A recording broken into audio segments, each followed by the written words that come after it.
Some haunted places look enormous from the outside, castles, hotels, mansions. But the Villisca Axe Murder House is different. It's small, ordinary, almost painfully quiet. And that may be why it feels so wrong. Because on one night in 1912, this little Iowa home became the center of a mystery that still has no answer. Villisca is not just a ghost story. It's a crime scene that became folklore. 8 people were killed here, 6 of them were children, and more than a century later, after suspects, theories, trials, and investigations, the case remains unsolved.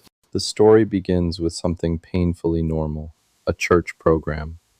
On the evening of June 9th, 1912, the Moore family and 2 young guests, the Stillinger sisters, attended a children's program at the Presbyterian Church. Afterward, they walked home. By all accounts, it should have been the end of an ordinary summer night. Today, the house is kept close to the way it looked in 1912.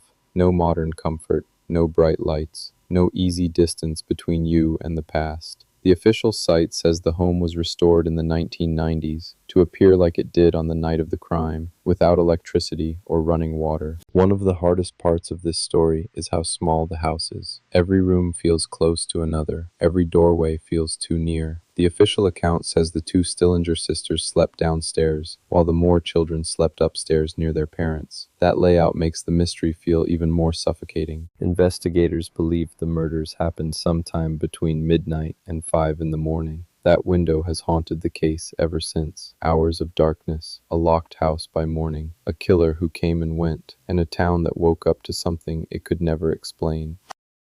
The next morning, a neighbor noticed the Moore family had not come out for their usual chores. That detail is what makes the story feel so human. Not a scream, not a chase, just the absence of morning routine. The silence was the first warning. What followed was not a clean mystery. It was messy. Rumors spread, suspects emerged, theories multiplied, but every path seemed to end in fog. The case moved through accusation, confession, trial, acquittal, and doubt. And still, no one could say with certainty who walked into that house. Over time, the house became more than the scene of an unsolved crime. Visitors began reporting strange feelings, sounds, and unexplained moments. The official site leans into that reputation, offering tours and overnight stays for people willing to sit with the house after dark. But the real question is not just whether the house is haunted, it's what kind of haunting we're talking about. This is the part of the story that should never be treated like entertainment. 6 children died here, and when people say the house feels heavy, maybe that is why. Not because of ghosts in the usual sense, but because grief has a weight, and some places carry it longer than others. The Villisca Axe Murder House is frightening, yes, but not because it is loud. It's frightening because it is quiet, because the answers never came, because a family went to sleep after church, and a town woke up changed forever. Maybe that's why people still come here, not only to look for ghosts, but to stand inside a question that history never solved.